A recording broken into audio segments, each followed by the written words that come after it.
എടാ നീ എത്താറായോ? ആടാ ഞാൻ എത്താറായി.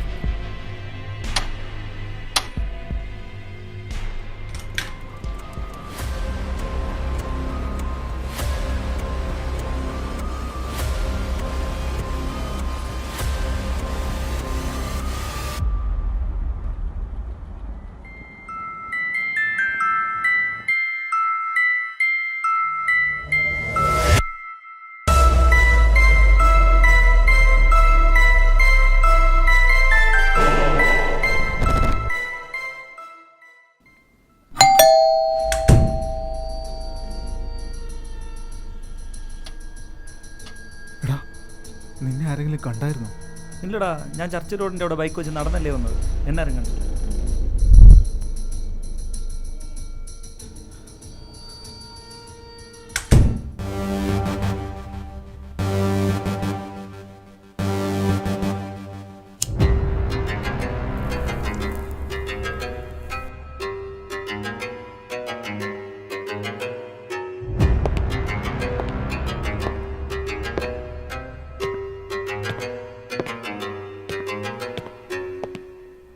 എടാ എന്താ സംഭവിച്ചത്? എടാ എന്താ പ്രശ്നം? ആരാ അവൻ? കിഷോർ, എൻ്റെ ഒരു പഴയ ഫ്രണ്ടാണ് അവൻ. ഞങ്ങൾ പഴയ കാര്യങ്ങളൊക്കെ സംസാരിച്ച് ഒരുപാട് നേരമായിരുന്നു. 1-2 പെഗ് കഴിച്ച് ഞാൻ നിർത്തി. പെട്ടെന്ന് എനിക്കൊരു കോൾ വന്നു. ഞാൻ കോൾ അറ്റൻഡ് ചെയ്തിട്ട് തിരിച്ച് റൂമിലെത്തിയപ്പോൾ അവൻ മരിച്ചു കിടക്കുന്നതാണെങ്കിൽ കൂടുതലൊന്നും എനിക്ക് അറിയില്ലടാ. എടാ മരിച്ചെന്ന് ഉറപ്പാണോ? അറിയില്ലടാ, അവിടെ ആകെ ബ്ലഡ് കെട്ടി കിടക്കുക. എടാ നമുക്ക് എത്രയും പെട്ടെന്ന് അവനെ ഹോസ്പിറ്റലിൽ എത്തിക്കാം. ബാക്കിയൊക്കെ നമുക്ക് പിന്നീട് ആലോചിക്കാം. നീ വാ.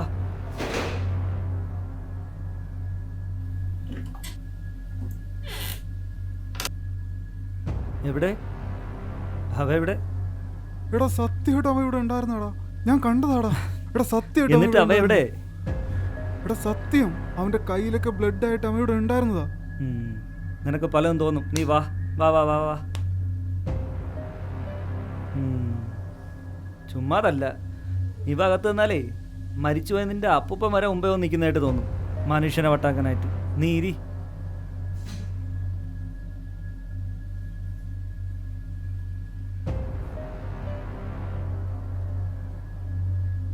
എടാ ഇത് മുഴുവൻ കുടിച്ചത് അവനാണ്. ഞാൻ 2 പെഗ് മാത്രമേ കഴിച്ചുള്ളൂ. നീ ദയവ് ചെയ്ത് ഞാൻ പറയുന്ന ഒന്ന് വിശ്വസിക്കും. ഇവിടെ എന്തോ പ്രോബ്ലം ഉണ്ട്. നീ ഒന്ന് പോയേ. ഇവിടെ ഒന്നും ഒരു പ്രോബ്ലം ഇല്ല. നമുക്കിതാ ഇവനെ ഫിനിഷ് ചെയ്തിട്ട് സുഖമായിട്ട് ഇവിടെ കിടന്ന് ഉറങ്ങാം. രാവിലെ എണീക്കുമ്പോൾ കെട്ടൊക്കെ വിട്ട് എല്ലാം ഓക്കെ ആവും. നിനക്ക് എന്താണ് ഞാൻ പറഞ്ഞാൽ മനസ്സിലാവാത്തത്? ഞാൻ വെള്ളം ഒഴിച്ച് ബോധമില്ലാതെ പിച്ചും പയും പറയണമെന്നാണ് നീ വിചാരിക്കുന്നത്? Okay relax. നമുക്ക് കുറച്ച് കഴിഞ്ഞ് ഇതിനെപ്പറ്റി സംസാരിക്കാം. നീ ഒന്ന് കൂളാവൂ. ഓക്കെ, നീ ഒരു കാര്യം ചെയ്യ്, അകത്ത് പോയിരി. ഞാൻ പോയി ആരാ നോക്കിയിട്ട് വരാം. ഓക്കെ.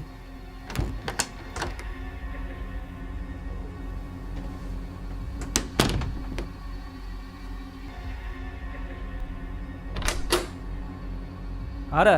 എന്താ കാര്യം? ഇവിടെ എന്താടാ ഒരു ഒച്ചയും ബഹളമൊക്കെ? ഇതൊക്കെ ചോദിക്കാൻ നിങ്ങളാരാ? പോലീസ്.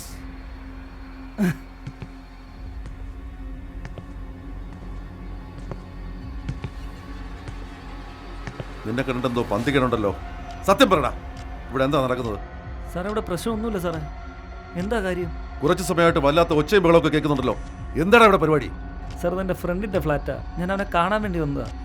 എന്നിട്ട് നിന്റെ ഫ്രണ്ട് എവിടെടാ? സാർ അവൻ ആ റൂമിലാണ് സാർ. അവൻ്റെ അല്പം ഫിറ്റാണ് സാർ. അവൻ പറയുന്നൊന്നും കാര്യമാക്കരുത്. കാര്യമാക്കണോ വേണ്ടെന്നൊക്കെ ഞാൻ തീരുമാനിച്ചോളാം.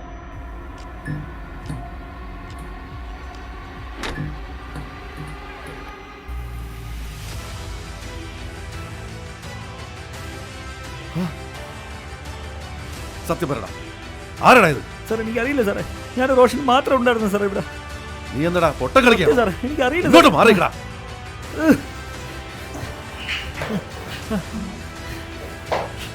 Don't move.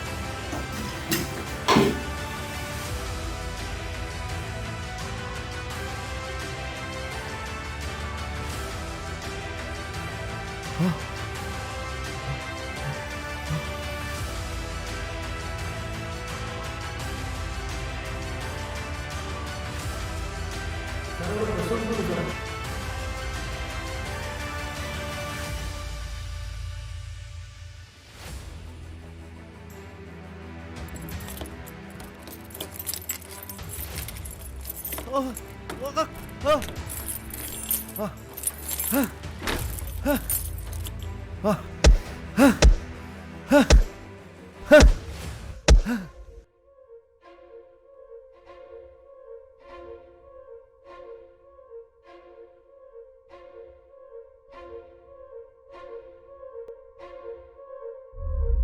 അയാൾ എന്നോട് പറഞ്ഞ കാര്യങ്ങൾ.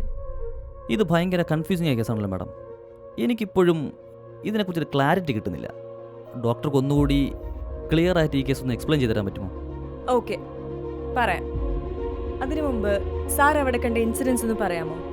സോ എനിക്ക് ഈ കേസ് കുറച്ചുകൂടി കൺവിൻസിംഗ് ആക്കി പറഞ്ഞുതരാൻ പറ്റും. ഷുവർ. കഴിഞ്ഞ ദിവസം ഡ്യൂട്ടി കഴിഞ്ഞ് സ്റ്റേഷനിൽ നിന്നും താമസിച്ചാണ് ഞാൻ റൂമിലെത്തിയത്. എൻ്റെ റൂമിനടുത്തുള്ള റൂമിൽ നിന്നും ചില ഒച്ചയും ശബ്ദങ്ങളും കേട്ടാണ് ഞാൻ അങ്ങോട്ട് ചെന്നത്. അവിടെ എന്തോ ഒരു പന്തികേട് തോന്നിയതുകൊണ്ട് കുറച്ച് നേരം ഞാൻ അവിടെ തന്നെ നിന്നു. കുറച്ച് സമയം കഴിഞ്ഞ് അകത്തു നിന്നെന്തോ അലർച്ച കേട്ടു. ഞാൻ കഥ തുറക്കുമ്പോൾ കാണുന്നത് ഇയാൾ സ്വയം തല ഭിത്തിയിലിടിക്കുന്നതാണ്. He was trying to commit suicide.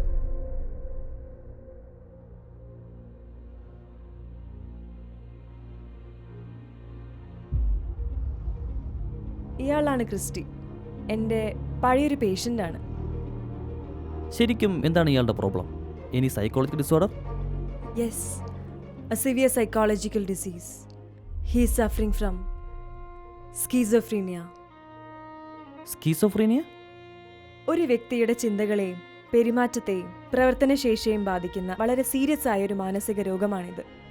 അതിതീവ്രമായ വിഭ്രാന്തിയിൽ രൂപപ്പെടുന്ന ചിന്തകളുടെ ചുഴിയിൽ മനസ്സകപ്പെടുന്ന ഒരവസ്ഥ.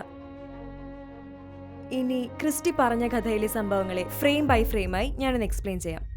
യാതൊരു വിശദീകരണങ്ങൾക്കും തിരുത്താൻ പറ്റാത്ത വിധത്തിലുള്ള വിചിത്രമായ ആശയങ്ങൾ, മറ്റുള്ളവർക്ക് കേൾക്കുവാൻ കഴിയാത്ത സാങ്കല്പിക ശബ്ദങ്ങൾ കേൾക്കുക, ഭയം തോന്നുക, സാങ്കല്പിക വ്യക്തികളുമായി സംസാരിക്കൽ, പെട്ടെന്ന് ദേഷ്യം, പെട്ടെന്ന് അക്രമാസക്തരാവുക, ആത്മഹത്യാ പ്രവണത, ഇവയൊക്കെയാണ് ഈ രോഗത്തിന് ചില ലക്ഷണങ്ങൾ. ഒന്നോ രണ്ടോ മുഖങ്ങളല്ല, 1000 മുഖങ്ങളും സ്വഭാവങ്ങളുമുള്ള വളരെ പാതറ്റിക് ആയ ഒരു ഉന്മാദാവസ്ഥയാണ് ഈ രോഗം. അപ്പോൾ ഇതിലെ റോഷൻ കാർത്തിക് ഇവരെല്ലാം? ഇത് അയാളുടെ പഴയൊരു FB ഫോട്ടോ ആണ്. ഒരു പക്ഷേ അയാളുടെ താളം തെറ്റിയ ചിന്തയിലും കണ്ടത് ഇവരെയാവാം. ഈ രോഗം വരാനുള്ള പ്രധാന കാരണം എന്തൊക്കെയാണ് ഡോക്ടർ? ചില unknown chemical reactions, mental stress, by DNA, അങ്ങനെ കുറേ കാരണങ്ങൾ കൊണ്ട് ഈ ഡിസീസ് ഉണ്ടാവാനുള്ള ചാൻസസ് ഉണ്ട്. എന്നാലും the exact reasons for this disease are still unknown. എനിക്ക് അയാളൊന്ന് കാണാൻ പറ്റുമോ ഡോക്ടർ? Sure, but അയാളോടൊന്നും ചോദിക്കരുത്. പലതരം ചിന്തകളുടെ ഫ്രെയിമുകളിൽ മനസ്സ് ഡെഡ്ലോക്ക് ആയി പോയൊരവസ്ഥയിലാണ് അയാൾ. Okay, I can understand.